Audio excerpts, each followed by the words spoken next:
and have people on. You act It is September 21st, 2017, and this is Atlanta United FC Weekly, a Home Before Dark podcast. I am Tim Herb, and as always, I'm joined by my lovely co-hosts across the table from me, Mr. Kevin Bradley. What's up? To the right, returning to the studio for the first time in how long? A fortnight? LGB's gonna go! Oh, damn, it has been forever since you've been here. Haven't been on since LGB scored a goal. Yeah, we got Dan James joining us haven't in got studio. over it yet. Yeah. I'm still shaking. Oh man, we already have our first comment in the live stream, the wavy one claiming first on the comment stream. So we got a special show tonight. Obviously, we're coming off a slew of games. Great result last night. But first, what we wanted to do is we're having fellow soccer podcast brethren, colleagues, the Cooligans. Colleagues, I like that. Yeah, colleagues, because we keep it strictly professional. We are being joined right now by Alexis Guerreros. Did I say that right for a gringo, Alexis? Oh, that was actually almost too good. That made me nauseous. we got Alexis Guerreros and Christian Polanco joining us live from New York. You guys are up in Brooklyn, right? How you guys doing? Not bad. Thanks for having us on. Yeah, we're doing pretty well. Thanks for having us, guys. Yeah, thanks for coming on. So for anybody who doesn't know your show, give them kind of a rundown of, I guess, who you guys are, what you guys do. I guess the easiest way to explain it is we're two just soccer-obsessed comedians. We both sort of knew the MLS existed, but we really didn't follow it, and we didn't support it in the sense that we didn't have a club. But then when NYCFC came on, we both immediately got season tickets, sat next to each other or stood next to each other. Just started riffing at the games, and everyone around us was laughing. And I was like, hey, why don't we do this with microphones? And here we are. That's awesome. Yeah, that kind of seems like the same boat we were kind of into, because we've been, between the three of us, we've pretty much been in Atlanta around the same time frame. And yeah, we all moved here. Yeah, same time pretty much. Right? Yeah, right around 2010. And you guys are also stand-up comedians? No, I can't say that we are. No, just pathetic. Almost just pathetic. One of them is a professional grunter. I love that. At the we like to call that a hype man down here. It's Atlanta, dude. We record out of a trap house. Into everything you do. Yeah, we're recording live from the Trap House studio. So whenever you guys come down, you have to take a tour of it. No, not stand-up comedians. Part-time, trying. No, not even trying. Just drinking and talking more than anything. Yeah. So no, same kind of boat though. You guys being NYCFC fans, kind of getting in on it at the beginning. The same for us, and I think that's a big part of what happened in the city. Why the exposure or the crowds are so big here, and why the coverage has been so great is because everybody kind of got in on the ground level. I guess there's with the amount of vitriol thrown towards the New Jersey Red Bulls. Was it kind of the same way with NYCFC? I would say, personally, as just a fan of soccer. Well, I used to go to the Red Bulls games, but I never really felt like a part of the experience. I've talked about this before. We just never really felt like we ever got to be immersed in like the supporters culture. But when NYCFC came along, it became this thing like, hey, we can start our own thing, and we can create the culture that we want for ourselves, as opposed to being denied entry into one that currently exists. Yeah, and we've brought that up with people who talk about the Red Bulls more professionally and have a part in that, and they seem to get upset about it. It's like, well, you're a part of the group, so you don't see it from our end. It's like, right. You let us sit at your lunch table, so we went and started our own damn lunch table. Yeah, it's interesting how people perceive time. Like if you've been in something for a number of years and then someone just starts something, people tend to look on you negatively as you've only been around for like maybe 2 years as opposed to 4 years. But it's a difference of 2 years. 4 years ago, they were in the same boat, but they still want to be assholes to the new guys. Absolutely. Yeah.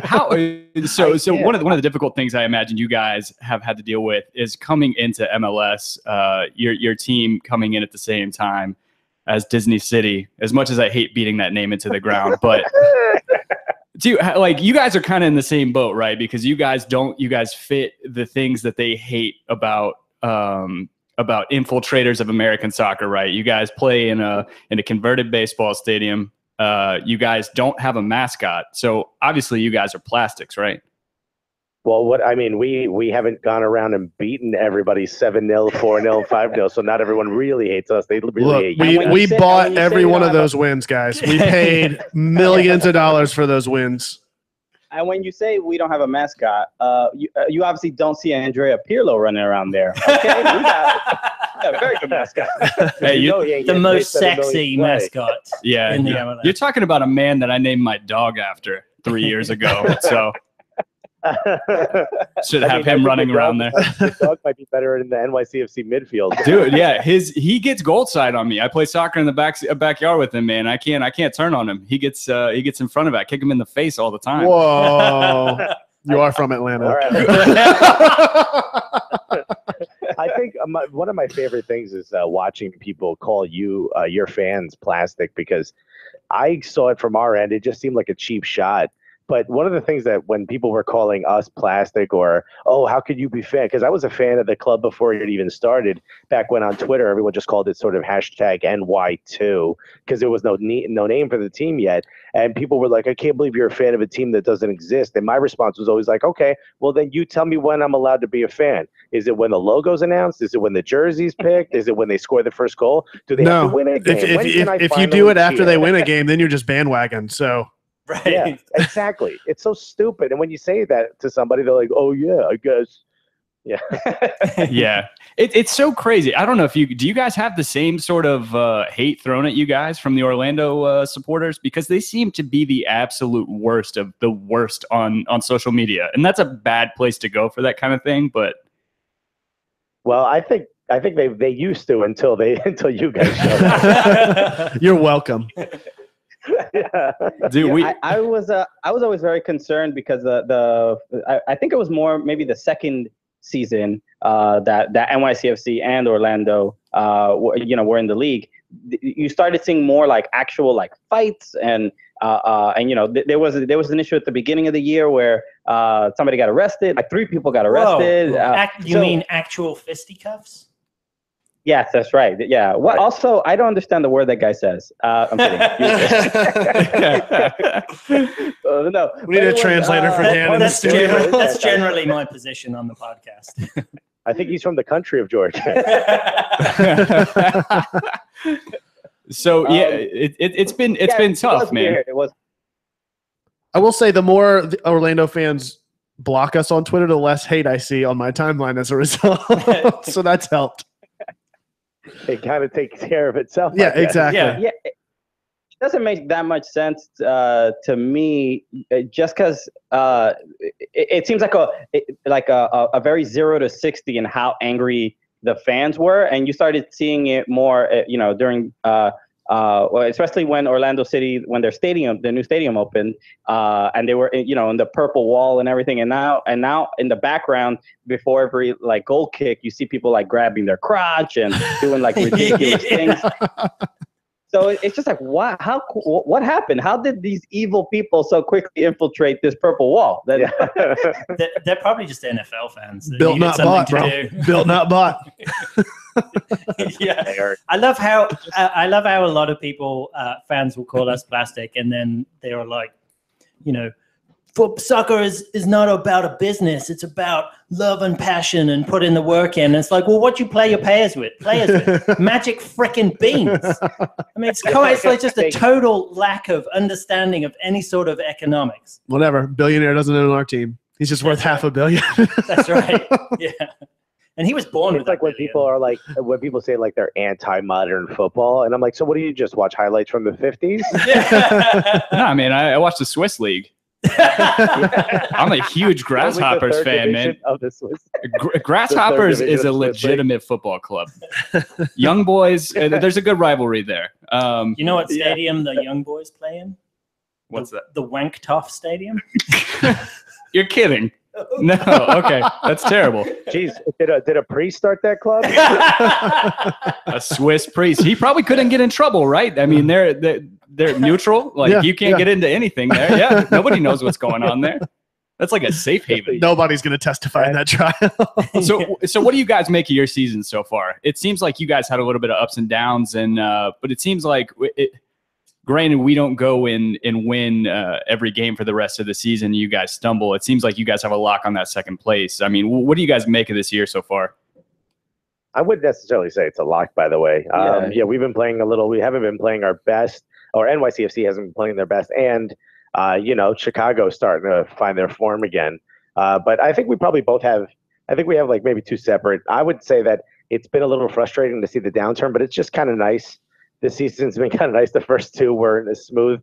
The first one in particular was terrible. So it's kind of nice just to like go to Yankee Stadium and expect them to win. That's been relatively new, especially beating the Red Bulls the way we have this year, which, we like to be, impartial on our podcast. We like to be universal, but like at the end of the day, having them beat us consistently and, not putting their foot off the brake or not pulling their foot off the gas has been kind of tough. So this year's been kind of nice.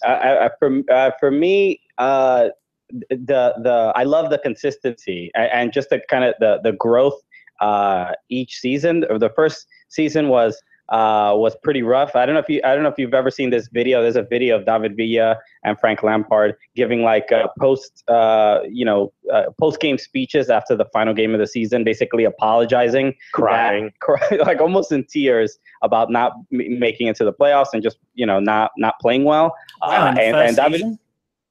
Yeah, after the first season, that was the expectation to already make it to the playoffs, and David Villa did this thing, during his speech. He gave it in Spanish, and he said he promised two things. He said he would make it to the playoffs the following season, and that in the following season he would give this post season speech in English, and he did both of those things.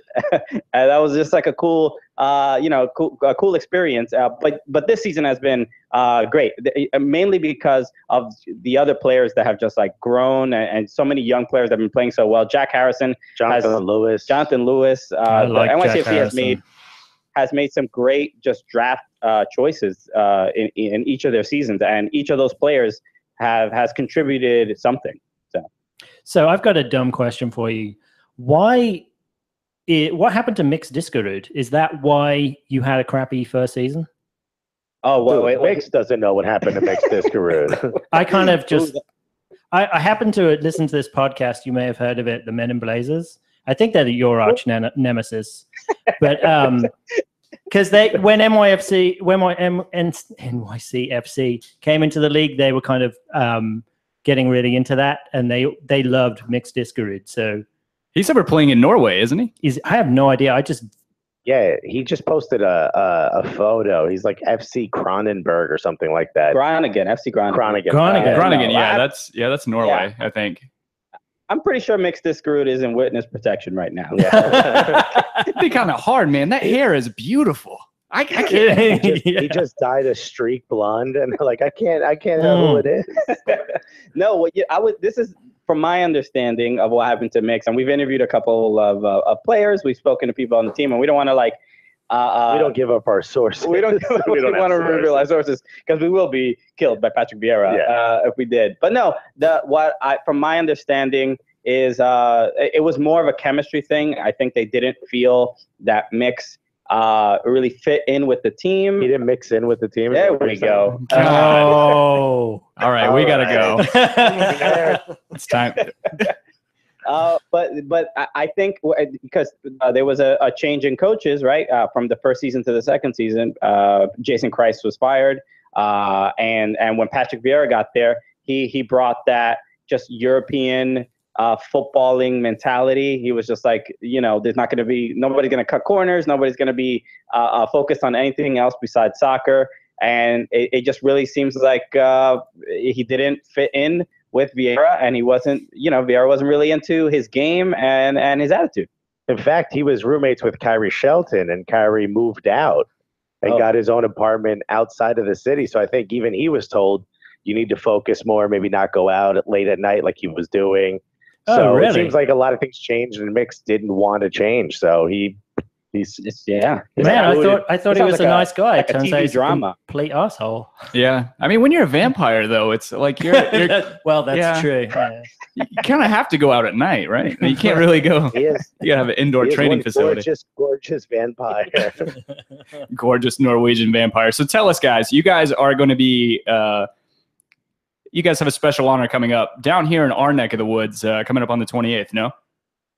Yeah, I mean, we are beyond excited. I was down there for Laughing Skull Festival a couple months ago, and a bunch of the our fans who happen to be Atlanta United fans came out, and it was an absolute honor. And I came back thinking, like, man, we should do like an event down there.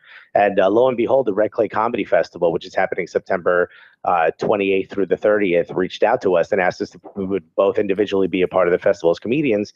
And I brought up the idea, like, hey, you know, if we're both going to be there, why don't we do a live podcast? And one of the gentlemen who runs the festival was like, why don't we make that a part of the festival? And I was like, yeah, that sounds amazing. So it just so happens you guys have a game on a Wednesday. I don't know if you guys have ever experienced that, but you have a game on a Wednesday coming up on the 27th. It's like, so yeah, it's not like you have 17 Wednesday games in a row. But, Look, at this rate, I will play Wednesday games every week if that means we can keep winning 7-0 and 3-0 consistently, or 4-0 last night. To see if we could ever be in the Champions League. You know, every Wednesday, every Saturday. Every Wednesday, every Saturday. So we're going to be down there. So we're actually going to come down early. We're going to go to the game on the 27th against Philly. Yeah, against the Philly Union. And we're going to come out. We're going to, hang out in the tailgate. We're going to go in, and I'm going to experience some of the game in the stands. But then on the 28th, look, it's not soccer specific. Be warned. I mean, yeah, it's not soccer specific, guys. We share a stadium with. It's an NFL stadium. Yeah, sorry. I mean, I guess you guys are used to it up there, Yankee Stadium, stuff like that. But just be warned. Be warned. It's different. So where do you guys have the home plate? Don Garber needs to answer to this. He said nothing but soccer specific. We actually use NFL refs for our soccer games. God, last night, yeah, that's right. Anyway, so it's not a red card; it's a red flag. Exactly. They're just out there throwing yellow flags on the field. They tried that like in '98. I'm not sure if they did. I'm making that up. But yeah, so on the September 20th, we're going to do a live podcast. We've got a lot of special guests. We got Julian Gressel's going to come out. We're going to interview him. Brittany Arnold. We're going to interview her. So I'm sure Jay Riddle will be currently efforting some other special guests, which we expect to have. But the most important thing for us is to make it an event for you guys and your fans, the Atlanta United fans. We want it to be specific to you guys and about you guys. And we want, obviously, if you guys can get 70,000 into that stadium, we could at least fill this room, Argosy. You know what I mean? Oh, dude. Argosy's pretty packed regardless of what's going on in town. It's a good spot. So you guys couldn't have a better place to have that at. It's a really, really cool spot in town. And good food. I mean, you can't complain. I don't drink, but the beer is the good beer food. Beer selection, ridiculous. A good atmosphere. I mean, just a good part of town in general. Yeah. Yeah, and then you can go out to the guys at Red Clay put that together. And we want to give away 2 tickets to the event to your fans. Awesome. Whoa. So how do you want to go about doing that? You sure you don't want to make it 3? For our fans.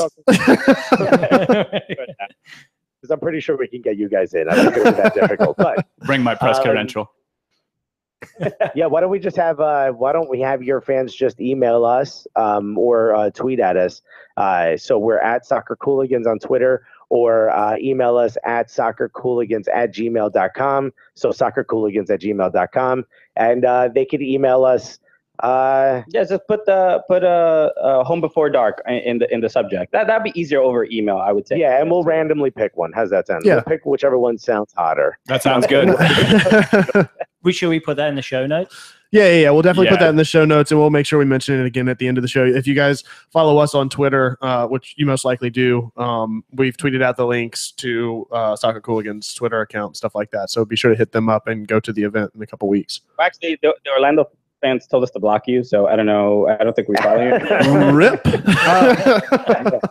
I will. They sent a large mouse to our apartment to beat us up. Careful! You don't leave any signs lying around. They might try and steal them.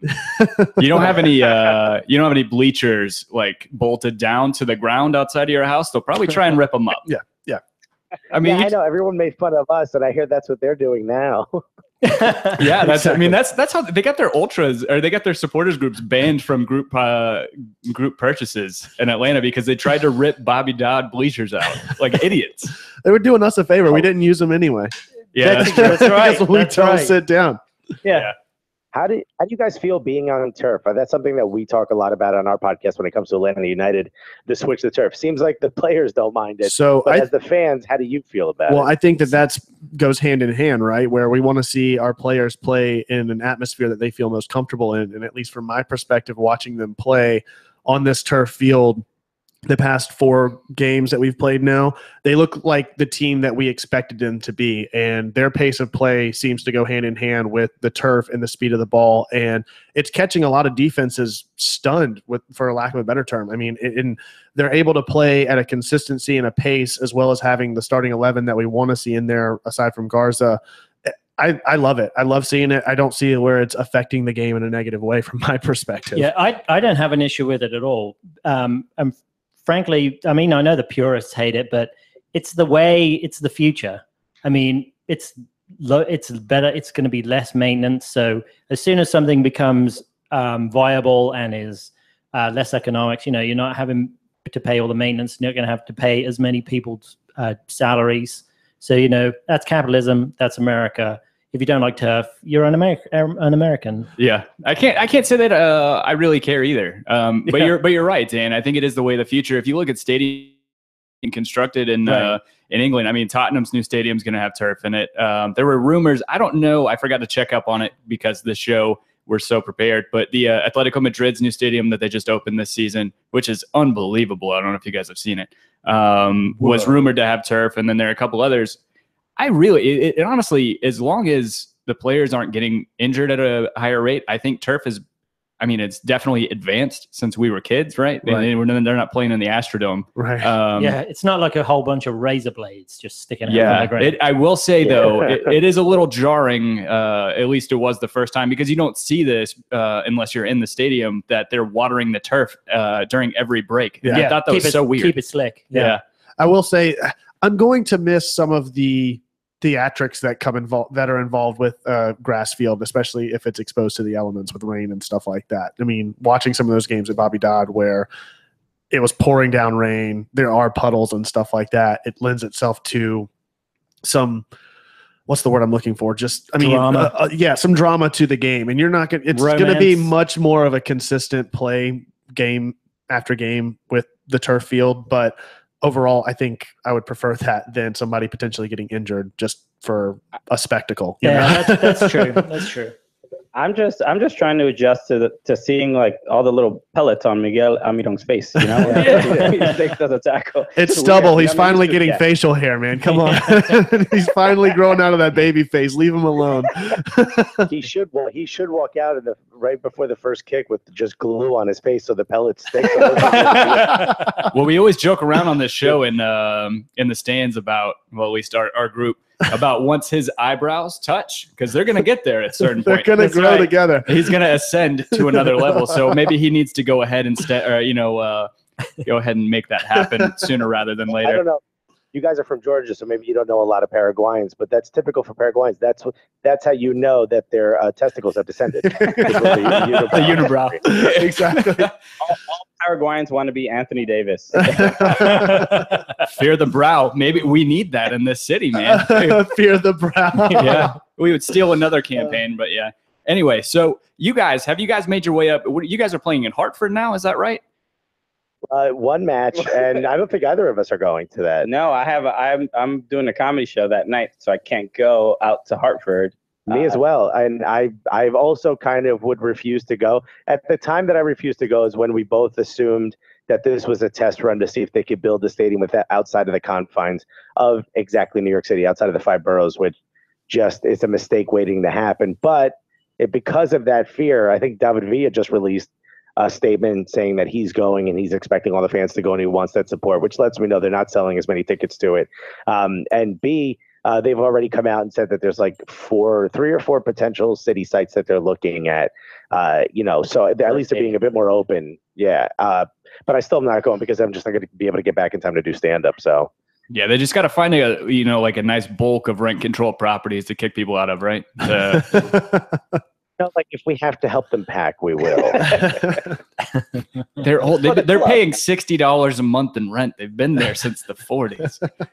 If you could find $60 a month in rent, I would murder that person to live in that apartment. You might get murdered to murder someone to live there. The truth is that it's New York City. Build it on top of buildings. We don't care. Dude, not how it works. Can you imagine what that would be like? We don't give a shit. I'll fight a rat for a seat. Let's go. So, yeah, you guys take it one level deeper where we have the dome. You guys would go underneath the subway? Oh, go underground with the stadium so you can actually have standing room looking down into the stadium. Are you kidding me? How great would that be? Every time you kick the ball up, like, for the goalkeeper kicks it, it might hit the F train. Yeah, the stadium would it's like playing it's backyard dodgeball, essentially. Like you just got backyard rules every game. Yeah, but with homeless dudes falling into the stadium. Yeah, sorry guys, you're not allowed in section 238. There's a group of homeless people. They have commandeered this. Yeah, they're squatters rules, man. Squatters rules, right? Yeah, as long as they're standing for 90 minutes, we don't give a shit. And make that stadium look full, man. Yeah, absolutely. So maybe that could help the Red Bulls. So how I feel bad making fun of them. They just lost a cup final. I feel terrible. Oh, I saw Sasha Question was crying over a U.S. Open Cup final, which was what are you gonna do? I know they were saying Jesse Marsh made the team stay out there and watch the celebration. That's tough. Ooh, tough love. Yeah, ouch. Almost as hard as watching the second half of Atlanta versus LA. That was all right. All right. Well, this is about the time of the show that we talk about the games. Are you kidding me? That's like pausing a snuff film and then going back and finishing it. It was like Memento. I felt like I watched Memento last night. I saw the end first, and then it went towards the beginning. I will say, in true Atlanta fashion, that stadium kind of emptied out after halftime. Everybody's like, Wednesday it was probably tough for people to get home last Wednesday, and they're probably thinking, yeah, I gotta beat this traffic. Like, yeah. I feel bad for the people who were coming in at 20 minutes after the game. Yeah, when we were 3-0 up. Well, that's what happened. She's getting off work. She's worked at the aquarium. She walks over, and I'm texting her updates while she's on her way, and it's Joseph. Assad. And she's like, 3, really? And she's like walking into the stadium. Yeah, she missed 3 out of the 4 goals. Wow. That sucks. Yeah. She must have been like a salmon fighting the current of people leaving. It's like, how appropriate. It's like watching someone else beat their kid. It was tough. Yeah, man. So we're going to talk about it in a little bit, but Jermaine Jones, that guy's got to go, right? I feel like he's just going to get so many red cards that he's just not allowed to come back. His end of season is going to start a little earlier than everybody else. It's like, what happened, man? He's done. I loved Jermaine Jones during that World Cup, and then afterwards he just took a real downturn. Yeah, I mean, I feel like his offseason started when he left Schalke. I mean, it's been. I mean, I think he was pretty good with Colorado, but then. Yeah, he's also pretty good with the Revolution. He was great with the Revolution for half a season. Yeah, that's true too. Now he's just a dick. Yeah, I feel like he gets too much. There's too much revisionist history just because of that goal that he scored against Portugal. Oh, sure. Yeah. People do. I mean, that's like when he goes for any job interview, for any new gig, he's like, that's the first thing right at the top line. Like, yeah, did you see that goal I scored against Portugal? You remember that? Yeah. Don't pay attention to everything under that. So I dropped a bomb. I didn't defend well enough to keep them from tying the game, but I mean, I scored. Yeah. I mean, that was. He just scored that screamer. If Vine still existed, he'd get more contract. I think what happened to him is he got older, he got slower, too much dreads, it's slowing him down. You know what I'm saying? He's got older, he lost a step, and now, like before when he was fast enough and he could sort of slide in and be kind of a hard man in the middle, you know what I mean? It didn't matter as much because he was fast and he was still getting back. Now he's not doing those things. He's just kind of an asshole. Yeah, that's true. I mean, as a holding midfielder, you either have to have the speed to track like that, like Conte does for Chelsea, or you have to just be an enforcer and then have somewhat of a fast enough or be somewhat fast enough to be able to track back. But Yeah, he's just past it. Jermaine Jones is trying to be like a hockey enforcer. He's taking it a little too far. Yeah, I would say so. He's like, who was that guy? Donald Brashear. He would just come into the games and beat people up. I don't know if you guys remember. I think we're seeing like Jermaine Jones really benefited from how much Jurgen supported him and how much Jurgen liked him, because I really think that helped translate his to his success in MLS, and then into the moves to Colorado and the moves to LA. People just had this belief like, oh, that last season was like a fluke, and he'll be fine in LA. But I think just the culture for the LA Galaxy is so distraught and ruined, and he doesn't make it any better. And he's not a leader that's gonna change the culture of any team. So we're just seeing like, look, the LA Galaxy Jermaine Jones can't be on a bad team. You know, he doesn't know how to lead in any real way. So you're gonna see, moments like that when he's kicking Villalba in the back for no goddamn reason. Yeah.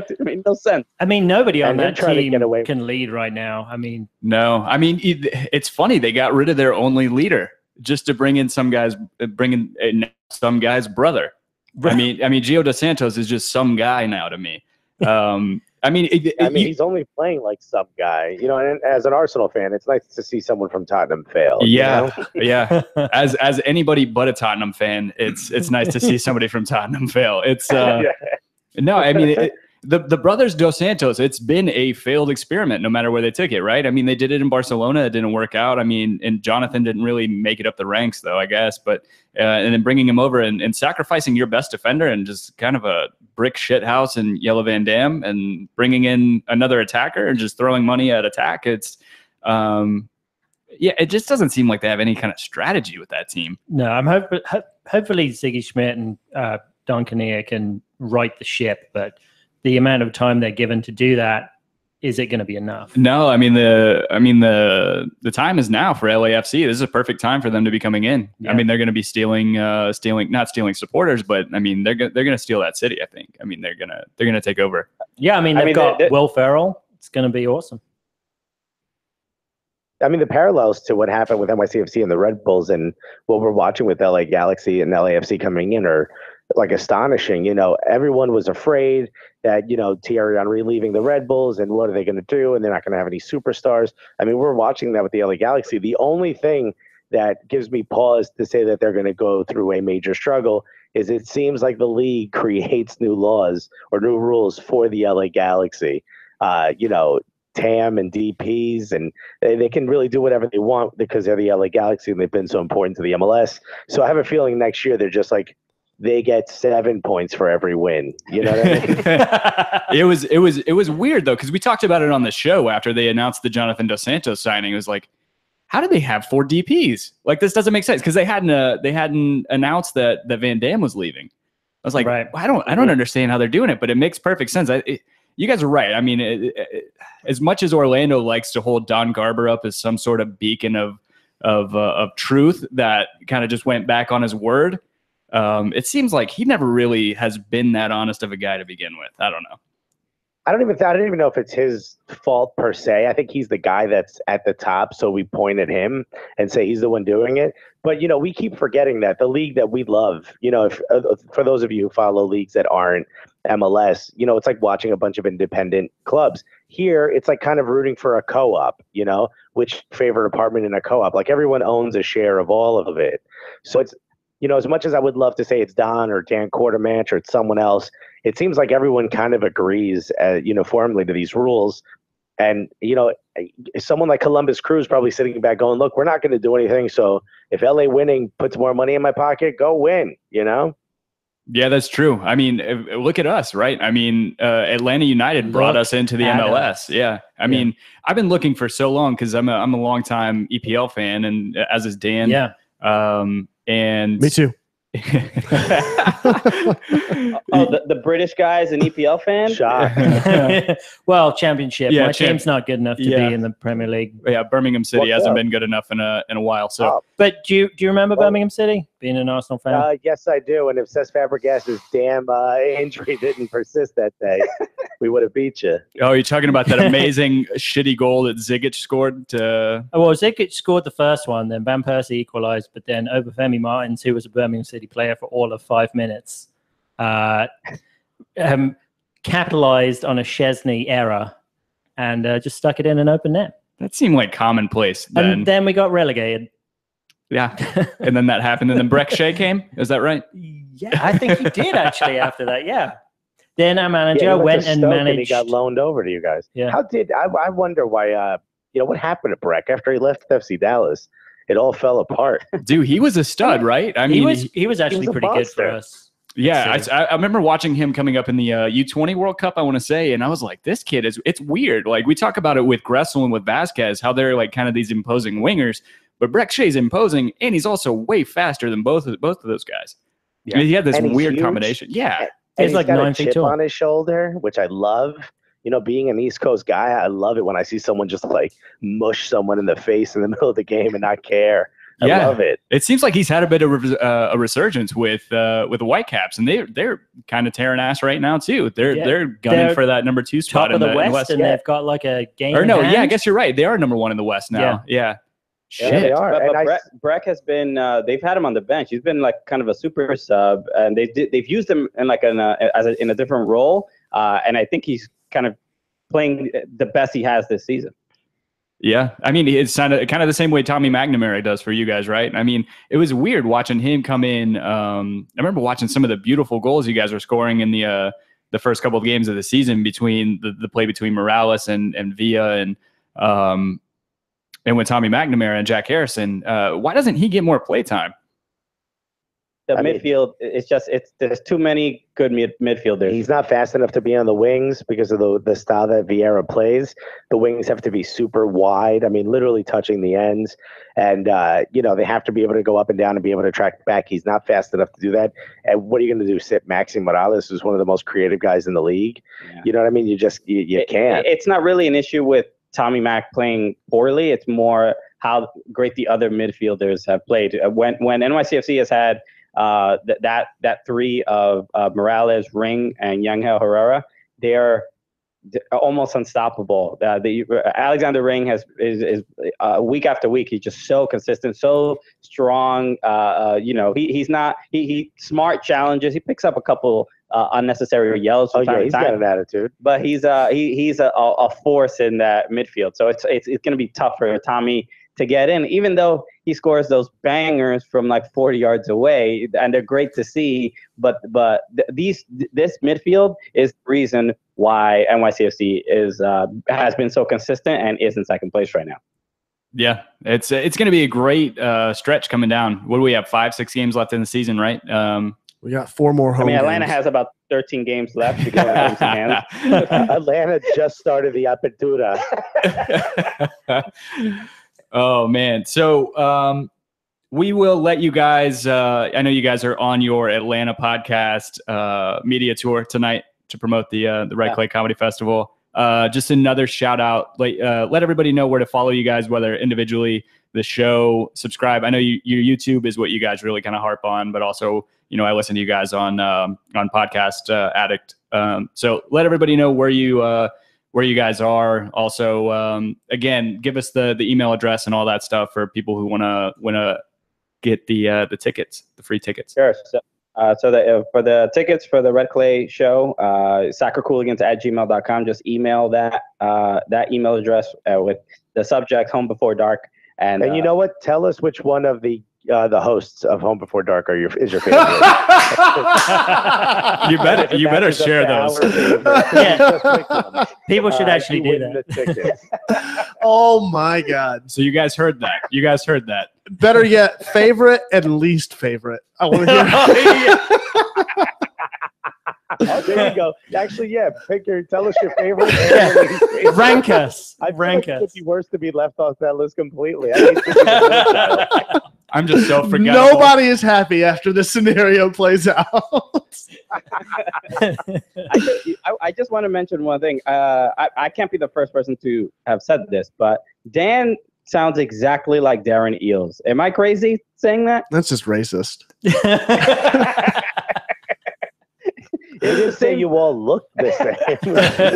It's the same voice. It sounds. It's there's like a. Yeah, we love Atlanta United.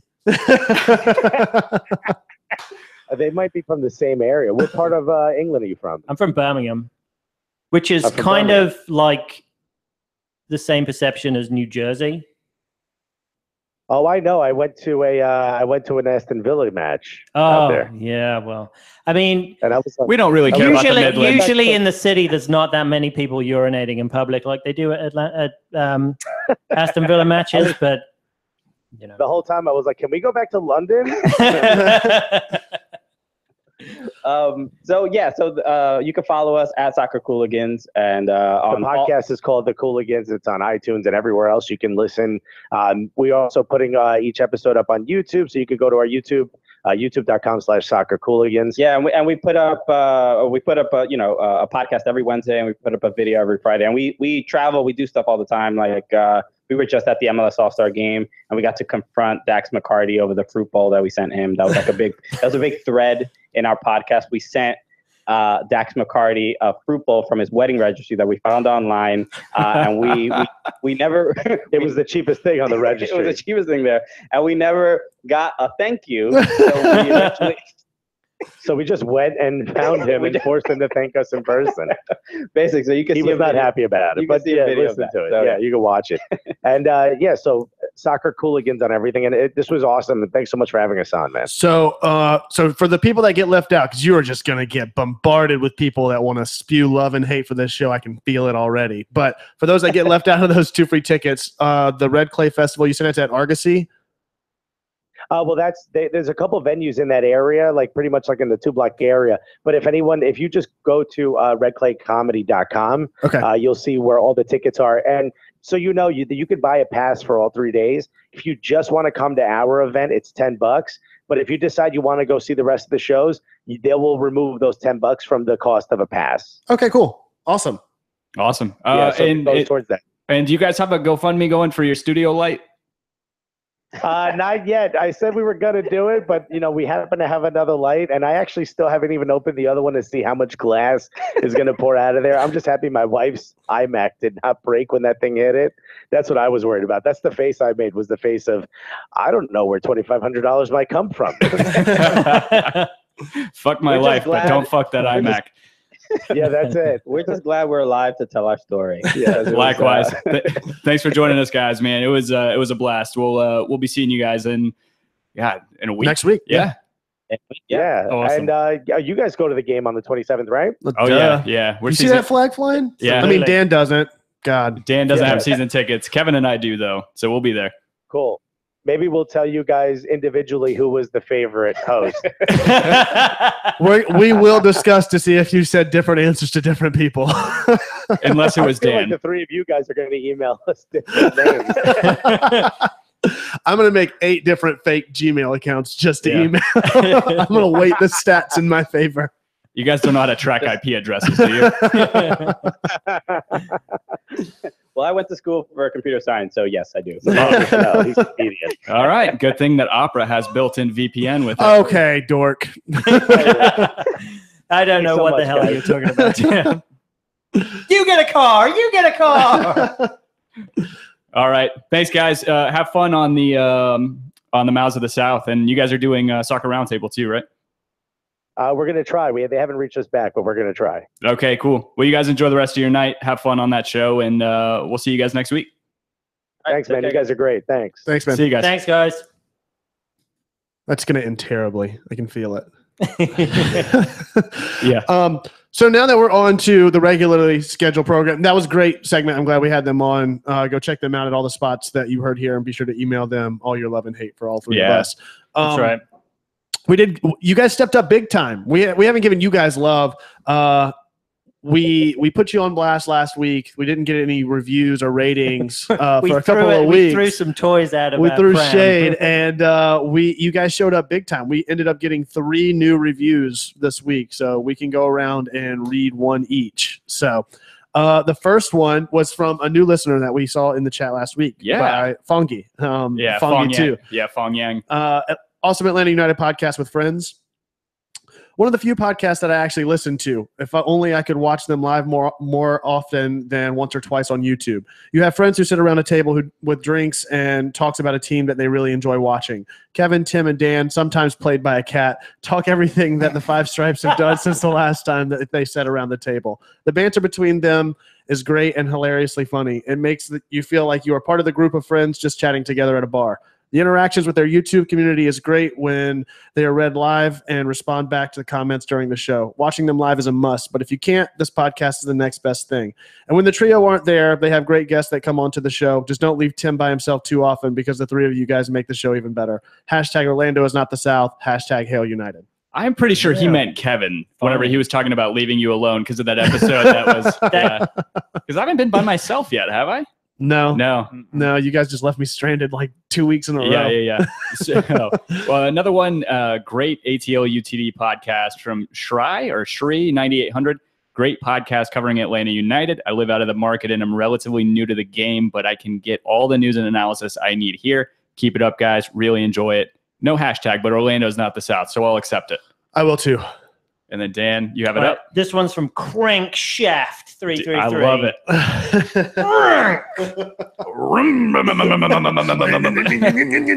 I look forward to this podcast whenever a new episode is recorded.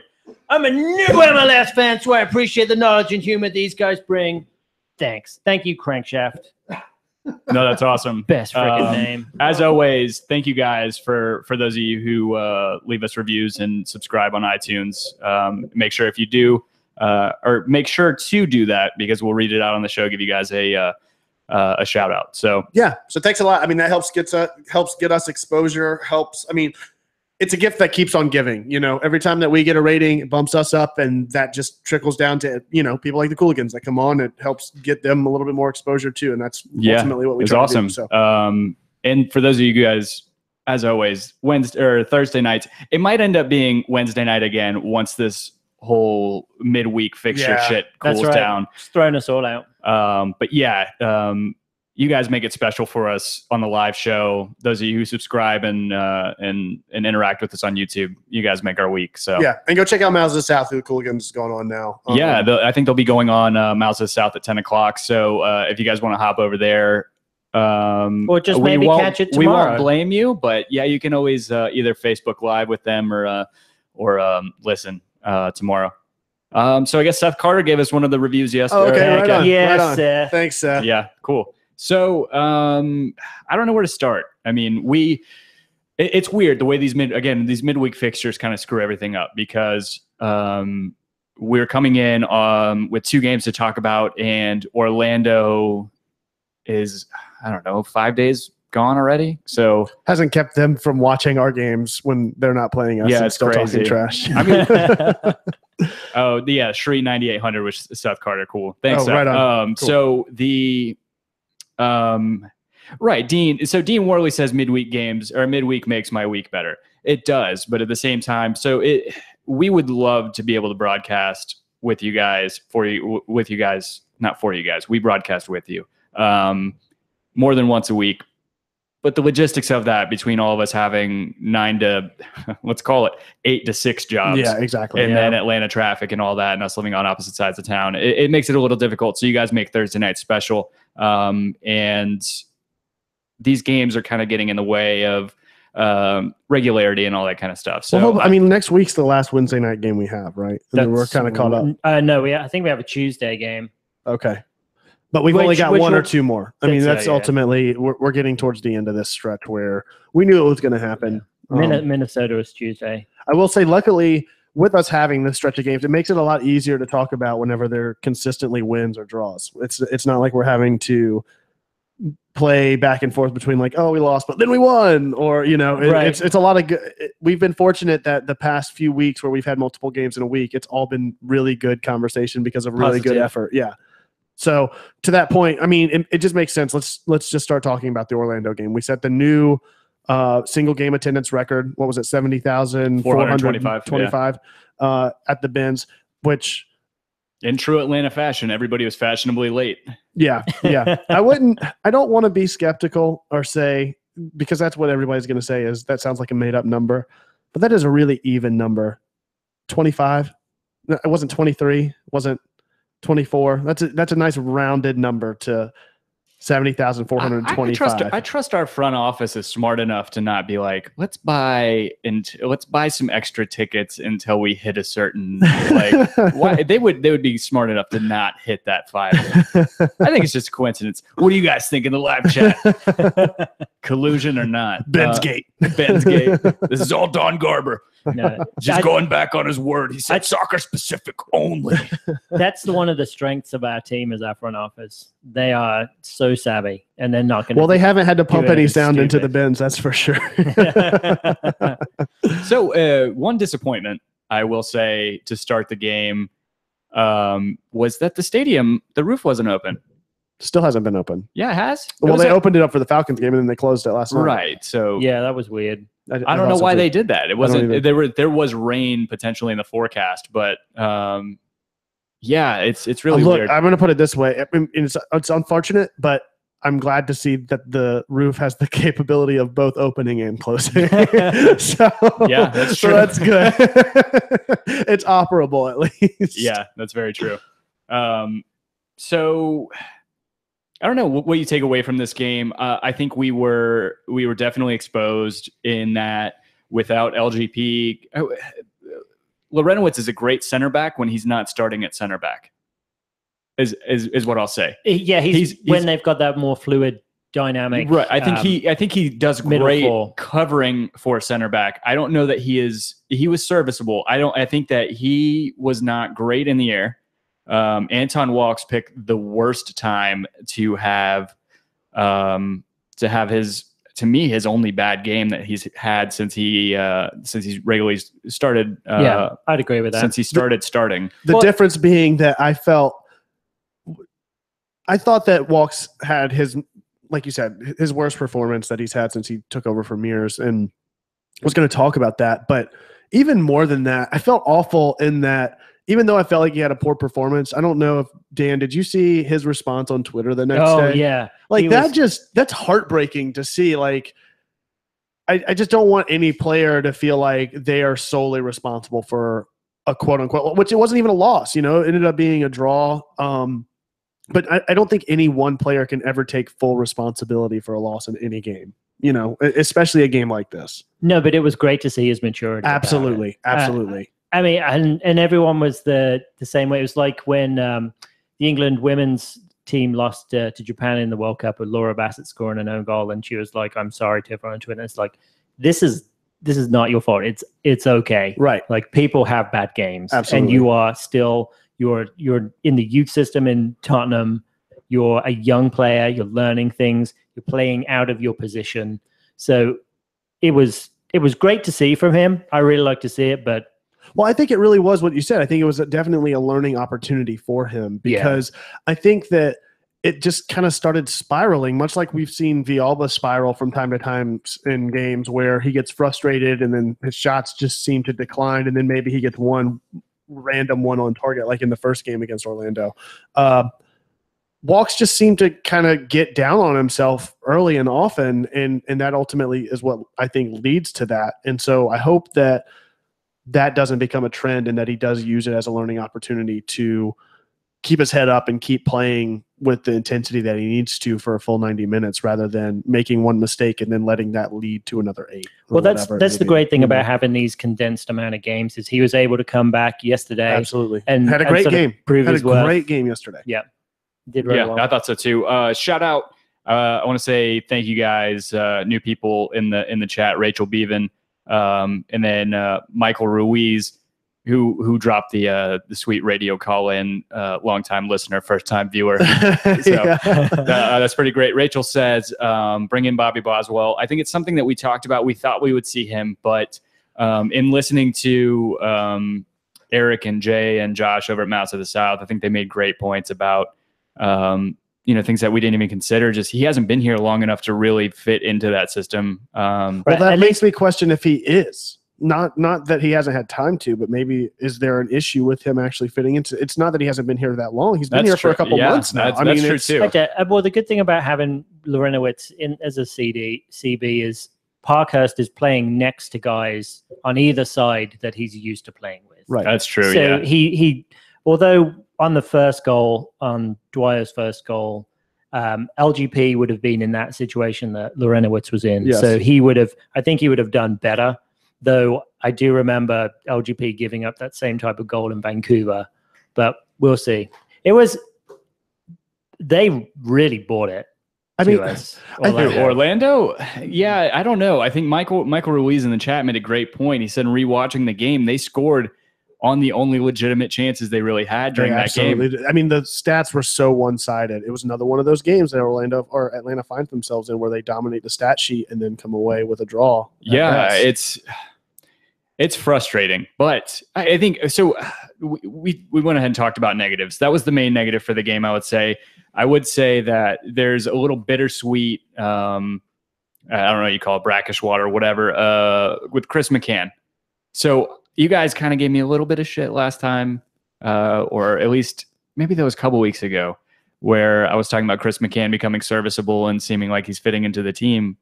But I thought he did last night. Yeah, I thought he played much better last night than he did against Orlando. So I thought he just seemed out of position and out of place against Orlando. I thought that he was okay. I thought that he had great, not great. I mean, he did assist one of Joseph's goals. He did. That was a beautiful cross. It was. I think that's one thing that he brings. I think he and Garza have the same. That's one thing that he brings in that we don't miss whenever Garza's gone. One thing I will say is he's obviously not fast enough to really operate with Assad the way that Assad likes to operate. Even though last night, I think anybody could have Assad scored. was a one-man show. Yeah, I think he could have scored probably another 3 or 4 goals if Tata would have let go of the leash in the second half. But he didn't step to very well. I don't think that he wasn't. Yes, he was a very reactive. Agreed. He was a very reactive defender. Right. Especially on those crosses coming in. One was from Laren, right? Laren put one in for Dwyer. I can't remember who put in the other one for Dwyer, but I think it was he Toya, maybe. I think that's that's where Garza's positioning would have limited some of those crosses coming in to leave that backside open the way it was. And then Dwyer assisted Laren's goal, right? If I'm not mistaken. Dwyer, yes, he did. Yeah. Okay. So those two picked the best or the worst game imaginable for us to start gelling. But yeah, I mean, you think about Garza, you're talking about a few yards of space that he would have come up that would have prevented that. It seems a little nominal on the surface when you're watching it, but McCann was really, really far back. Mm-hmm. I think he was playing not to make a mistake. Yeah. Which is fine. I mean, he's a holding midfielder at best. I mean, he's more of a box to box guy who kind of fits more in a defensive. True. But when have we ever seen any other left or right back that gets as far forward as Greg Garza does? True. I feel like that's true. I mean, aside from the Barcelona guys, I mean, which he's kind of trying to fit the mold with him. I was thinking more of Atlanta. I mean, sorry. We haven't seen Bloom do that. We haven't Ambrose. seen Mike Ambrose get as much and be successful coming back. I mean, Walks is every game. I feel like he's getting more and more comfortable doing that. But I think McCann is the best replacement we have for Garza right now. I mean, especially after seeing him for 2 games. Like I said, the first game he seemed very shaky and at times questionable in his positioning. But last night I felt much better about where he was on the field. I think in a full 90, I think Ambrose gives you probably a better attacking rate. But I don't know that you necessarily need that from the left back whenever they're prone to making mistakes, like it seems like Mikey Ambrose might be. So. But one thing, you've got to be able to recover, and I haven't seen Ambrose recover. No, he doesn't. Yeah, that's the thing. He's great. I think he's great going forward. But I mean, you could put him at a winger position at that rate, and we don't need him at a winger position. Right. So, I was interested. Someone, Seth at work, who's a guy I talk to a lot about this. He listens to the podcast. Weeks ago, he was talking to me about why not putting Gressel over a right back. And just seeing what happens, because Gressel's fast. Like Kevin said the other week, he's one of the best crossers that we have of the ball. So I was wondering, in the Orlando game, would we have not put Gressel in McCann's place and just swapped Gressel and Can around? Like it might have been an interesting thing to do because McCann, not Can. Yeah. Elliot Can playing left back is probably not our best foot forward. Not good. No, that's interesting. I think putting McCann in at left back is the most tweaking I want to see. Like I don't want that experimentation. Especially on defense. It took us so long to get a defense. Right, but McCann usually plays the CDM role, and he's going to be playing that Lorenowitz role because Carmona's going to be pushing up, like he does anyway. So I felt like it would be a natural fit for him to go into that more CDM role. Yeah, we've definitely clicked on defense finally. Mm-hmm. Absolutely. Right. I mean, we're sitting. It's crazy. We're number 2 in goals for and number 2 in goals allowed. Yeah. Yes, behind Toronto, who's number 1 in goals for and number 1 in goals allowed. Nobody's going to catch them. Speaking of Toronto, excuse me, did you happen to see the game? I saw that Montreal beat them last night, which is kind of scary going into our game against them this weekend. Did you see the goal? Sorry, go ahead. The second goal was unreal. The second one was, but the first one was very fortunate. And I think the third and fourth were one-on-one with the keeper anyway. It was a little, they got very fortunate. And plus Gio and no, I didn't watch any of that. I just saw the score and was like, oh, wow, after the same team lost to Minnesota last week. Speaking of Toronto, Dean Worley brought up a good point earlier that got overlooked. Could Atlanta potentially break the single game attendance record twice in the same year? Are we opening up the top level for Toronto? That's the last home game. It only makes sense to, right? You have the best team. Does anybody in the chat know, does Toronto travel well, supporter-wise?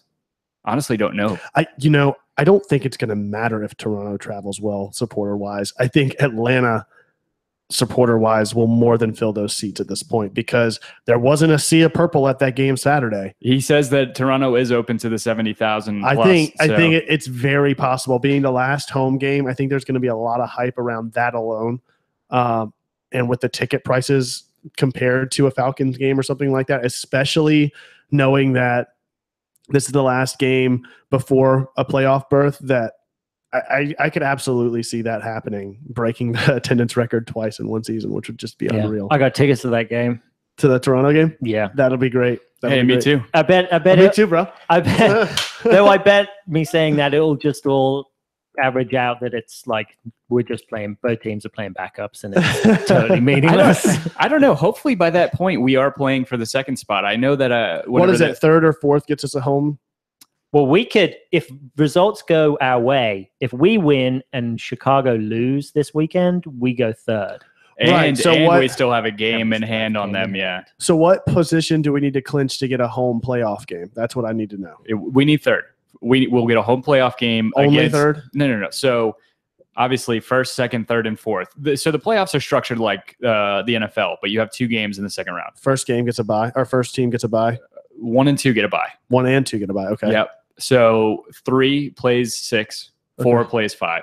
Okay. Winners of those play against 1 and 2. It gets reseeded. Right. So third and fourth place both get home field advantage. The first round, right. And then the next round. I do want to say that the higher seed gets the home game first. Right. And then they have an away leg. So that brings me, well, the reason why I asked that question is I found out this week, which I didn't even know, as founding members, we actually have an 18th game included in our season ticket packet. So we automatically have first playoff game tickets included in our ticket price. So yeah. So it is all too conceivable. And I know I say as not being a lifetime Atlanta sports fan, probably tempting fate, but it seems all too good. Yeah, I don't know. But it looks like we are going to secure at least the third spot. The way that we've been playing. Third or fourth, I don't think. I don't see us dropping to fifth, and second is a bit of a stretch at this point. Right. I think 3 or 4 will where we'll end up. Yeah, so we are I don't think there's any chance we drop down to 5th or 6th at this point, but I would love to be able to get that third spot. I think we get that over Chicago because if we make up the game we have in hand on them, we're ahead of them. So right now, if that's the case, we would be playing Columbus if we were in third. Yes. Plus NYCFC and Chicago have to play, and they're like in 2 weeks or something. So we would probably want NYCFC to win that so we could get into secure third. So we go Montreal at home on Sunday. We go Philly Union next Wednesday. Yep. Away to New England. They're going to be, I don't know what. Revenge. They're going to be hungry, but I don't think that they have the team to do it. Right. They don't play on turf, do they? I'm pretty sure they have a natural grass field, though they do play in the Patriots Stadium. And then we come back home October 3rd against Minnesota. I still think Minnesota is a pretty viable squad. I think they are liable to score goals. The way that they attack, we could squander that. Hopefully, that's not the case at home. I do understand. It's I think just a really favorable home stretch for us. And then we go again. We go up to New Jersey. They did beat to play New York Bulls, to New York Red Bulls, and then we come back home for that huge game. So I think it will be. I agree with Kevin Brown. The downside to us coming home to potentially break that record a second time is potentially losing the last game of the Pens for the season. Yeah. Because that Toronto team, they're incredible. I just don't see it. I mean, I guess again, the fact that it's in the bins at least lends itself more favorably to Atlanta pulling out the upset just because of the pace of the game. And we're going to be playing a completely different team now than we did at the beginning of the season. I think the same thing for the Red Bulls. Excuse me, sir. You're talking about Toronto being a different team? Yeah. Well, I know that we are too. We drew them 2-2. We didn't have Joseph Martinez. I know. We played a man down on the road. I forgot about that. Yeah. Forgot about that. We came from behind. Ooh. After dark. Oops hour. It is the oops hour. We're into the oops hour, guys. I don't know. I'm not as hopeful as Dean Worley saying that Toronto loses all their remaining games and we win all ours and get the supporter shield. I don't see that happening. But work your magic, Dean. Work your magic. One thing I think that we do have in our favor in terms of their durability, I think that Javinko is prone to little as long as they don't get any free kicks. Toronto have the opportunity to, I believe, clinch the supporter shield in the next week or two. So if they've already won that, what does that mean? Here, that means they would be first place. Most points across both conferences. Oh, gotcha. That nobody can catch them with the games remaining. You're going to rest your guys before you play a playoff game. So potentially we could be wanting it. Ooh, and they're putting... That could be fun, actually. That'd be great. Just to close it out. Yeah, I didn't think about that. And Good point. Still lose 1-0. But, so back to this idea of seating players, benching players, and then also the Bowden discussion or Boswell discussion. Bobby Bowden discussion. All right, we're going to talk about college football. Clemson pulled out the upset, or not really an upset, but nobody picked them to beat Louisville this past weekend. Suck it, Dean Worley. Anyway, back to this. Back to substitutions. So we come off of the Orlando game. I don't think warrants this discussion, but primarily the New England game and then the game last night against LA. You're up 3+ goals. Tata is not making substitutions until the 75th minute. Still scared. Yeah. Well, I get that. Well, I think that's just the Falcons fan in you. Exactly. But, to that point, what are your thoughts on that? Especially considering, the New England game especially, that's the one. Last night, okay, maybe I can see there's being some hesitancy, but even still, I don't know that I'm on board with letting this starting 11 play a full 90 whenever you don't need to. I don't know. Especially whenever, you talk about Boswell playing in this system and being comfortable with the players and everything else. He's been training with them for well over a month at this point. And what better way to gauge that than to put him in the game? Especially if you're going to be making the sub in the 75th minute, like that seems like a logical decision, is to put him in there to see how that clicks for 15 minutes. No way they're going to put up 5 goals in 15 minutes, unless you're the U.S. women's national team against Brazil, I guess. But yeah, I think that's a good point, and I find it difficult to argue a counter to that. The only thing I can think of is just to let the guys go out and show on the biggest stage that we've had all season that to make a statement, to show that, to get the Atlanta name out there, to make other clubs fear us a little bit, like we don't quit even when there's really nothing to play for when you're 4-0 up at halftime. Yeah, that's true. And just to let the guys go out there and have fun. I mean, I enjoyed it. I don't care how big. Like when we had 7, I was like, all right, let's get 8. Let's get one more. 7cc Dan agrees with Kevin, saying should have subbed earlier in his opinion, especially in this stretch. I don't know, and let us know your thoughts in the chat. There's something to be said about match fitness, right? I mean, it's not something you get from training, right? I don't know. I mean, you see Joseph Martinez, he was out for how long, and it took him how many games to really get back in the groove of things? And it's not really that. I don't know. I'm glad we're not sitting anybody. The way we play, we have to be one of the fittest teams in the league because. Sorry, Kevin's being pretty lewd in the chat. I am. Katie, of course, makes her appearance in live chat after I say something about Cox getting lewd by KY last week, talking about Kentucky beating Carolina last week. Yeah, so it sucks that we can't archive the live chat. It doesn't go onto the YouTube stream. But back to what you're saying, Dan. Sorry. I've been totally derailed. We have to be the fittest team in the league because all our guys will swarm up the field and then we'll swarm back down the field. So all of them are running constantly. So I think it's kind of good by Martino to keep the guys on the field and say, you got to play. There is no give up. Right. Yeah. There is until the second half of last night. Yeah. So can we? I don't know. So. Speaking to that, okay, we'll get to some more of this. Michael Ruiz asked the question, and this goes along with your assessment of them being the fittest team in the league. He said, "I'd love to see your thoughts on this. If Atlanta keeps this offensive pace, is there any team in the MLS that can handle our attack?"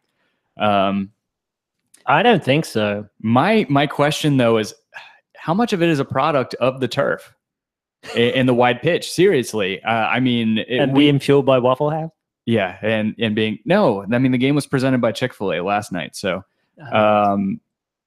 it is nice whenever the Chick-fil-A is open, even though I don't go there. It just funnels less people into the good stuff. I don't know. It's hard to say. I think the way our chemistry is unreal right now. I think the way that even with Gressel coming in a substitute role. Or against, who was that against? Was that against New England? Who did he start against? Gressel. He started. It was New England last week, right? No. He did not start against. He started against Orlando. Orlando, sorry, because he scored. He assisted. That was a freaking right. Yeah, assist. Right. So that was the goal of the season to me. Right. That's right. So Gressel being able to poke that ball, Tito being able to poke the ball through. The way that what I was going to say is, the chemistry of those guys. I said this to Soccer Down Here, Jason Longshore, last night on Twitter. It's unreal to me, our composure and how calm we are on that touch line. Yeah. It is unreal. How many floor crosses we put between Gressel and Villalba, how many times they've put a ball on the ground with precision through traffic into the middle of that box is incredible. I will say that aside from last night. Like last night, yes, we get his assist to Tito. Let me finish. To Assad? Let me finish my point. Last night was okay, and that whenever it came to within the box, my follow-up point was about the free kicks last night, which were just abysmal. Oh yeah, just unbelievable. Kratz is the only one who should be taking free absolutely kicks. Joseph's went into the third tier, I think. I mean, it was just unreal. Well, I think Lorenowitz got hard done by that terrible rollover that Miggy gave to him on that indirect or whatever. But to your point about the composure, I think that comes in Assad's goal last night, where there's 3 deflections, nobody panics, and he puts it away. And I completely agree. Oh, you were talking about that. I was thinking of the one where Tito fed it across. Oh yeah, it was great. So Tito plays it back, knowing that Assad. I mean, Assad's technically offsides if Tito isn't out in front of him, but he plays it back to him. Just an unstingy, just good soccer play to play that ball back to him, who has the angle and makes the right decision and puts it away. That was just a beautiful goal in my opinion. Yeah, I don't know. I don't know who's better on that touchline, whether that's Villalba or if it's Gressel at this point. But I'm not gonna. Well, Gressel's always done those like low the floor crosses. Yeah. It's kind of a specialty. Yeah, he did with Gaza. He got one. I think got one with Kenwin as well. But it's just great to see. Just like seeing Villalba poke that ball up and Gressel just running onto it, and all the guys trying to call offside. And it's like, this is why you're a shitty team. Yeah. So I wanted to. Okay, Orlando. Anything else on the Orlando game? It's awesome to see Joseph get a second hat trick. And I will say the most fun I've had all season, as far as this show goes, is shutting down Orlando trolls on Twitter. It has been pretty great. Yeah. Where did they go? It's just ridiculous. Dude, that day. We do not go seeking it out, but if it comes to me, I will shut that shit down. And I will not shut that shit down. I will be relentless until we get blocked. So bring it if you're going to bring it, but it just doesn't make any sense to me. And then I wish that we could have a running tally of the number of Orlando supporters that have blocked us at this point, just because we're responding to them. Right. We didn't seek them out. Logic and reason. Exactly. Yeah. It has been kind of crazy. Angie and I went out full day at like IKEA and Container Store, and the whole time I'm just my watch and my phone are buzz. And me and Kevin are just like going back and forth on the same account. I wonder if you guys can ever tell who's who. I think it's pretty obvious. Yes, you can. Yeah. Kevin's always talking about buttholes. But yeah, shutting that guy down. It just is floored logic. Like, it's so stupid. Yeah. Like, it's just, it's so funny to me that somebody could be so soccer elitist and say that we can't be a real team because we're plastic because we have a plastic field. And I just know that the theory is billionaire owner. Don't feed the trolls. But I feel like if you overfeed them, that's really what you want to do. Yeah. Is just shove it down their throat. But then they give us shit because they're like, oh, they have a falcon outside the stadium. They don't even have a mascot. Yeah, have you seen it? It's fucking insane. Like, how? But if you're gonna be a soccer hipster, a soccer elitist, you would know that most teams, though they have a mascot that will parade around with kids, nobody ever calls their team, but like, it's stupid. They're the Lions, right? The Purple Lions. Purple Lions. I think I've got a kid's book called The Purple Lion. Really? I don't know. It sounds you like... better burn that shit. Well, I mean, like, it sounds like... Like a Christian scientist with Harry Potter books, you better throw that shit in the fire.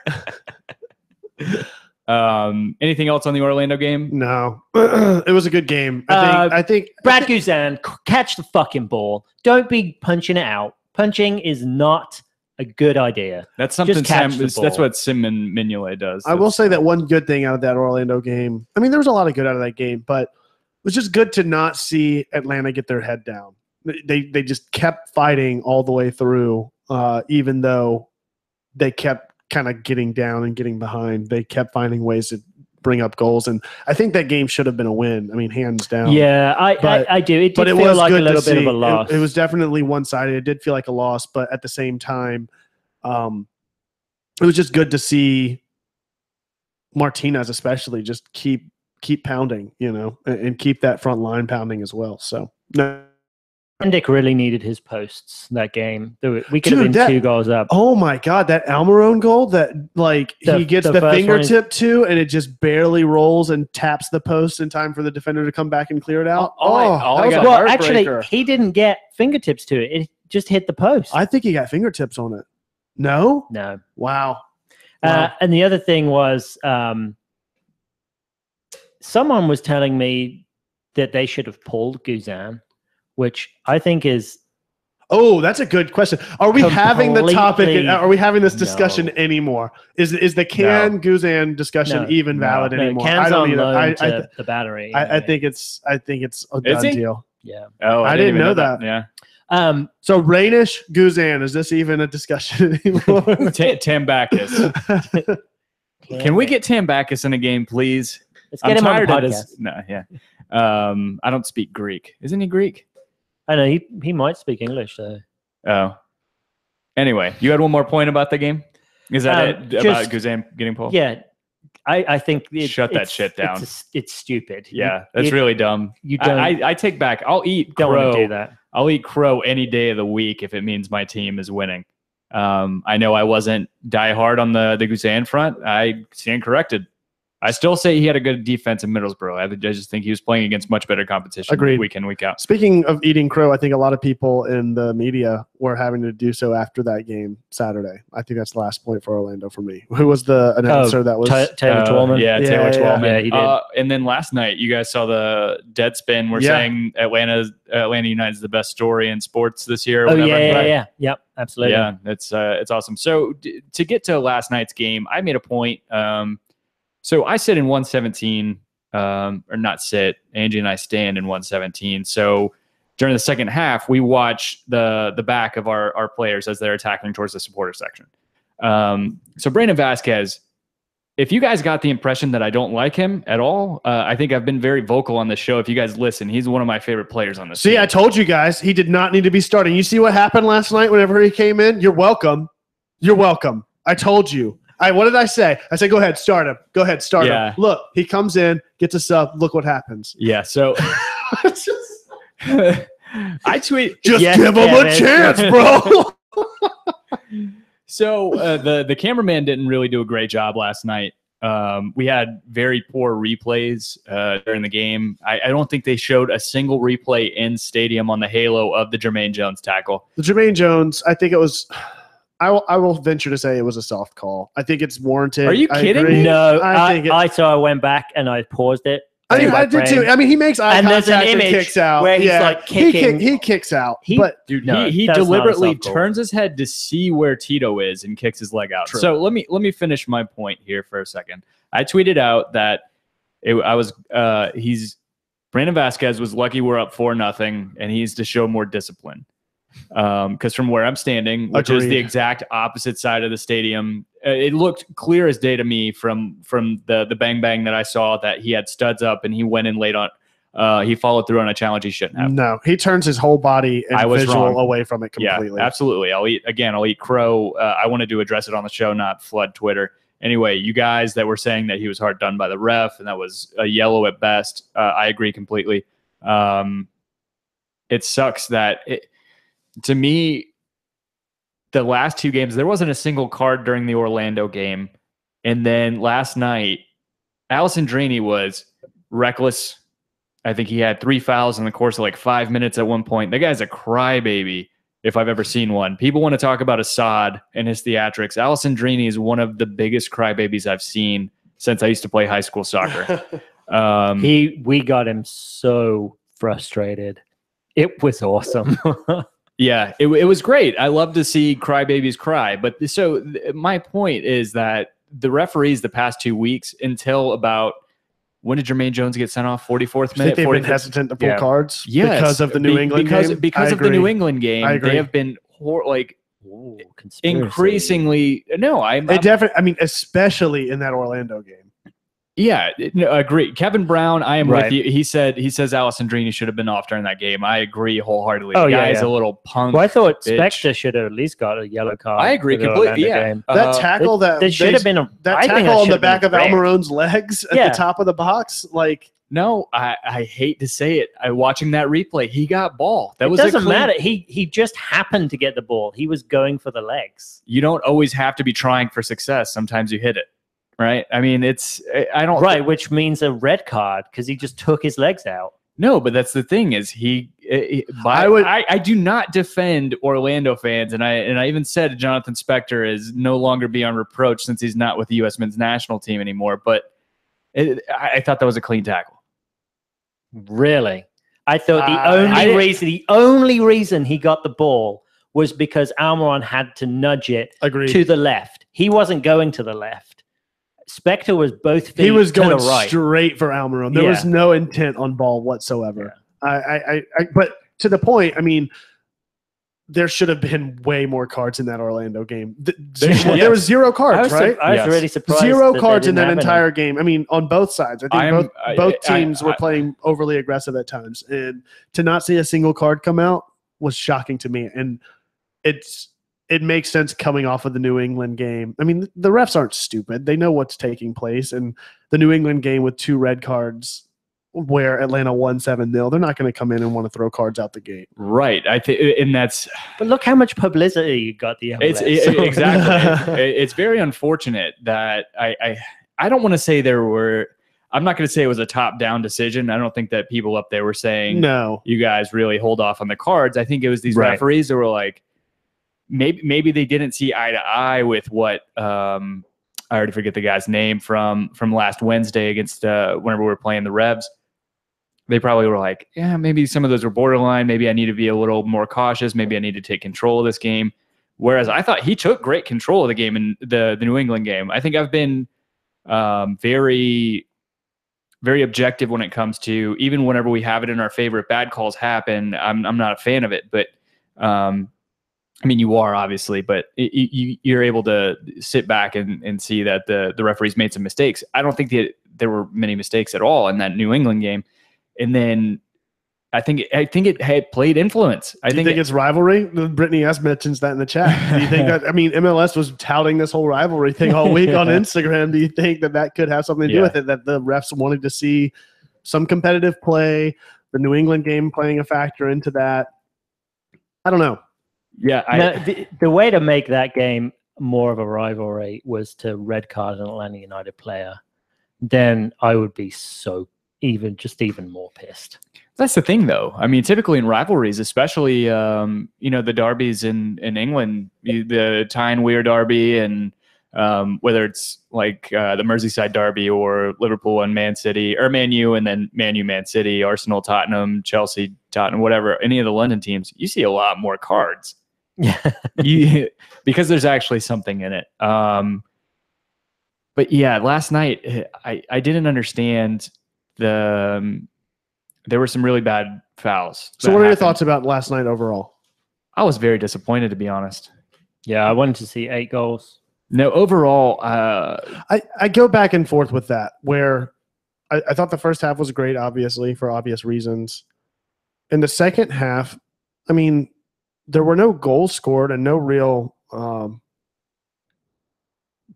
big push to get goals. There was no intent behind anything in the second half. At the same time, it was good to see them play keep away and just play with some consistency there. Like, I can see the good thing is we didn't expend that much energy for 45 minutes. Exactly. We basically played half a game. Just played keep away for 45 But minutes. it was boring as. But at the same time, I don't know why, if you're going to do that, this goes back to my previous point. If you're going to do that, and clearly there's some sort of decision at halftime, because the team that comes out in second half doesn't even play with any sort of aggression out of halftime. There's some sort of discussion at halftime to kind of just play keep away or play a little bit more modestly. If that's the decision, why not make those substitutions like we were talking about? No, you're right. I mean, do you think there was some sort of professional courtesy extended from Tata to Ziggy Schmidt, knowing that his job is all but gone? I mean, he just took over as caretaker, right? So whether it's showing him a little leniency or if it's, I mean, they're 2 guys that have been coaching for a long time, right? So yeah. So the other thing is, how do you grade the second half outside of goals? I mean, if you're just grading this, if you take goals out of the equation, let's talk about defense. Let's talk about possession. Let's talk about, positioning. I mean, outside of just scoring goals, the second half. I mean, it's boring because there's no goal scored and you just come off of a 4-goal first half. I get that. But again, from my perspective, it's good to see a team put this game away and maintain that lead and not kill it off and not overstretch themselves. That's true. I mean, because they could have easily done the opposite and played overly aggressive, gotten winded, and then LA comes back and makes it interesting, and they're up 1 goal, get another, and then it's all of a sudden it's a 4-2 game, and you're kind of playing with your back against the wall. So I don't necessarily think that that's a bad thing, but I get it, and I think it's concerning more so from the fact that if you're going to play that strategy, why not make those substitutions earlier? No, yeah, you're right. I mean, there's no reason we shouldn't have used at least 2, if not all 3 in the first 10, 15 minutes of the second half. By the 60th minute, I would be making subs. Absolutely. I wouldn't grade it as harshly as Salmon. It's nice to see one of our regulars, we haven't seen it in a couple weeks, give it a 3 out of 10 in the second half. I don't know that I go that far. Is that a 3 out of 10 just for like entertainment value? Maybe so. Well, so that's why I mentioned my point is that outside of goals scored, what was really bad about the second half? Right. For me, it was maybe shocking because I'm in the stadium. It's emptied out. I get that. I'm not. It's an entertainment rating more than an actual performance. It was really weird. I don't fan shame. That's the reason I left the Facebook Atlanta United groups, because all they do is fan shame people all the time. But it was like a weird atmosphere. It was a weird experience in the second half because you come off scoring 4 goals, come out of halftime, you have so many people have either left the stadium or are now sitting down. And for the first time all season, I feel weird for obstructing somebody's view. But anyway, it's kind of beside the point. But it was kind of one of those things where it was just kind of an atmospheric thing, and I think that kind of it didn't ruin it for me, but it definitely probably takes some buzz out of it, and you're like, should I go get another chicken sandwich? No, those hot dogs are only $2. I got a 5 spot in my pocket. Nah, I got there early enough. I went and got Delia's. I got a hot mess. Right on. And then then made a hot mess. Yeah. All right. Well, I guess I'm going to derail this anyway. That COS chicken sandwich is one of the best things I've ever had. What is COS? Closed on Sundays. Where Kevin Gillespie's? Is that in the stadium? Yeah. See, there's so many of these vendors that I miss them. Holy shit. It's better than anything Chick-fil-A's ever put out. Really? You need to go eat it. Fox Brothers is right by my seats, and I found out that they do their smoked wings in the stadium, so I'm getting that Sunday. It doesn't matter how much food you eat before you have the sandwich. Once you taste the sandwich, you will eat it all. Okay. What is a sandwich? A sandwiched? Sandwiched. Well, see, I'm disappointed. It's like a pitching wedge. The sandwich. I'm disappointed because you have Fox Brothers, which I've only had the nachos, right? Maybe. And you have that right outside. We have shitty Jim and Nick's, which even in a stadium to me is. I like the Jim and Nick's nachos I got last week, which you don't get the pork anywhere. So it's hard for you to gauge barbecue. Jim and Nick's pork gave me my only gout flare. That means it's good. It's got all the good stuff in it. It's got all the high fructose in it. It's got all the good stuff. It's got all the tannins in it. No, so you guys have pulled me back into reality. I think if I were watching that game on TV, I think I would have a better disposition about last Let's put night. it this way. What if it's flipped? What if you flip the halves? Right? What if you say second half happens first, and then first half happens second, basically. So all the goal scoring happens in the second half. What's your perception of this game at that point? I think second half's a 10 out of 10, and I think the first half's a 3 out of 10 at that point because we're playing keep away with no intent. Okay. You're right. I'm just saying you're gonna be gauging it from a different perspective because it's not like you've set this expectation going into the second half that you have by scoring 4 goals. But I don't think there's any argument to counter why risk the injury. But you're always going to have that. But the game was getting kind of chippy. Yeah. LA were kind of frustrated. Like Alessandrini is good. They subbed him off because he was going to get sent off at some point. Again, it's just the substitutions that maybe that's why we didn't see Gressel, right? Maybe because he is an integral part of the team, you were seeing secondary substitutions come in. Yeah.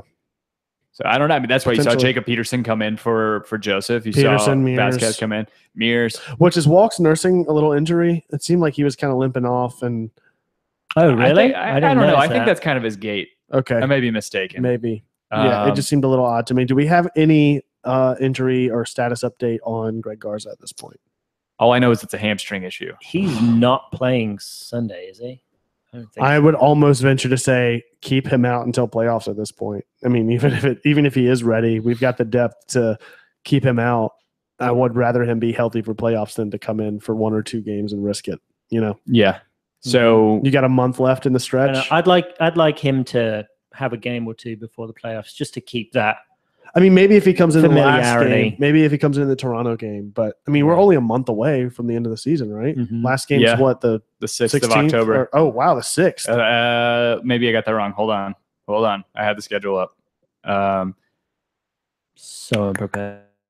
time, can I just say that we're 20 an hour? seconds. We're an hour and 34 minutes into this broadcast, and just how amazing this family is that we have people that have been sitting and chatting with us for the past hour and a half. Yeah, no kidding. And it's week in and week out. You guys are the reason why we do this. I mean, I love hanging out with these guys. As I say, that 7cc Dan has to go. It's good to see somebody new in the chat. Yeah. See, I thought his name was 7cc, and I thought he said, Dan, great podcast. Obviously, he didn't mean that. Yeah, he targeted you. Obviously, he's you're his favorite that he's going to send the email to the Cooligans. So that said, we are at an hour and a half. Any other thoughts on the games, both either Orlando or LA? No. One more thing, though. Michael Ruiz says he's ITK. He has a friend that's ITK. He has a friend that works with the team and said there's a high likelihood Garza will be ready for Sunday. Whether he plays or not is a different story. Interesting. So that's great to know. Yeah, because McCann is definitely serviceable back there. We can make do with him against Montreal. So yeah, I would like the train whistle to be more obnoxious. Yeah, I think I love it, but I want more. I don't even want to say the idea because somebody's going to steal it. I'll tell you off air. Right. Okay. I love the train iconography that is coming to Atlanta United, and there are plans in the works right now to just there might be a GoFundMe coming up or a Patreon account for some merch that we're thinking about making. So keep that in mind. You know, we provide this show completely ad free and all that stuff. If anything, we will set up an Etsy store at the very least for some stuff that we're thinking about doing, which would be awesome. Yeah, louder and longer train whistle. Just to get ahead of it before we start talking really briefly about the Montreal game, if you guys want to go ahead and get your score predictions for Sunday's game into the chat, we'll read it out on the. So, I mean, to that point, nobody obviously got the Orlando score right. Tim said 3-1. I said 2-1. So, you got the 3 goals right. So that was good. Yeah, it's just so disappointing to give away 3 goals in the same exact fashion. Agreed. They saw the way that I can't even remember the guy's name for DC, the way that he scored last time whenever we played up in DC. He got the thoughts on the strategy Montreal down. Piatti seems to be playing his best ball of the season. Jermaine or whatever his name is. It's weird. They're definitely a very inconsistent team. I mean, I think they handily won 4 games in a row, handily lost 4 games in a row, and then they just put 5 up on Toronto. Granted, Toronto rested some players, but still, to be able to put 5 goals up on the best team in the league is pretty impressive. I just hope that we're hitting them in overconfidence, right? In a blip, as opposed to, like I said, I don't know though. They're on that cusp of playoffs. I mean, they've got a lot to play for. They but win, then so and do they're we. in.